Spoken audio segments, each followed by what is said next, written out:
Hello viewers, আসসালামু আলাইকুম।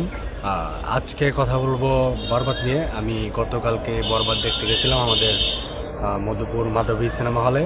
তো বরবাদ ছবির গল্পটা আমার কাছে আহামরি খুব মানে ভালো মনে হয় নাই, কারণ আমি কিন্তু শাকিব খানের ভক্ত, আগে বলে নিচ্ছি, আবার আপনারা অন্য মাইন্ডে নিয়ে নেন। এটা ছবিতে যে বলছিল ভায়োলেন্স আছে, ভায়োলেন্স আছে, বাট আপনার মানে এত রক্তপাত দেখাইছে, কিন্তু মানুষটা যে গুলি করতেছে, মানে সরাসরি গুলি যে লাগতেছে, এইগুলো সিন দেখায় নাই।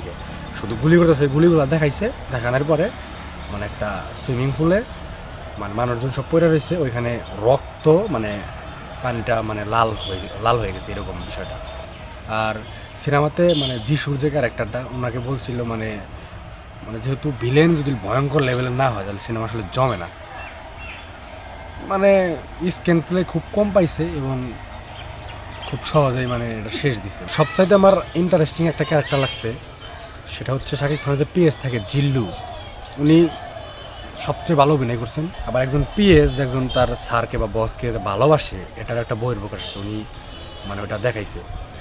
মানে সব কিছুতেই জিল্লু মাল দে বা জিল্লু হেলিকপ্টারের খবর দে, এগুলা মানে ডায়লগগুলো খুব ভালো লাগছে। এবং শাকিব খানের লুক অসাধারণ ছিল। এবং এই ছবিতে শাকিব খান আমার মনে হয় যত সিনেমা করছে ওনার লাইফে, মানে এই ছবিতে সবচেয়ে দামি কাপড়, মানে ব্র্যান্ডের কাপড় চোপড় উনি পরছেন, জুতা, গেঞ্জি, শার্ট বা প্যান্ট, মানে সবচেয়ে দামি দামি মানে জিনিস উনি ব্যবহার করছেন এই সিনেমাতে। এবং উনার আসলে অভিনয় অনেক গুড, মানে খুব সুন্দর অভিনয় করছে। আর বাংলাদেশের ছবি আসলে ভায়োলেন্স থাকলে কি সেরে সেন্সর বোর্ড থেকে কাটা দেয় আমার জানা নাই, কারণ বাইরের দেশের অনেক সিনেমা আছে, যেমন মার্কো ছবিতে যে ভায়োলেন্স আছে ওইগুলো দেখলে তো মানুষ হার্ট অ্যাটাক করবে, মানে বাংলাদেশের সেন্সর যারা বসে রয়েছে। এবং আমি বুঝলাম না, শাকিব খানের মায়ের সিন দিছে পুরো ছবির মধ্যে, ওনার কোনো মানে কথাবার্তাই নেই, ডায়লগই নাই কোনো।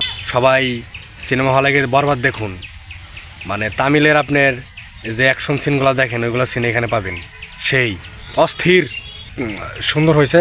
মানে আপনি তামিলের একটা ভাইব পাবেন। শাকিব খানের লুক অসাধারণ এবং অ্যাক্টিং অসাধারণ।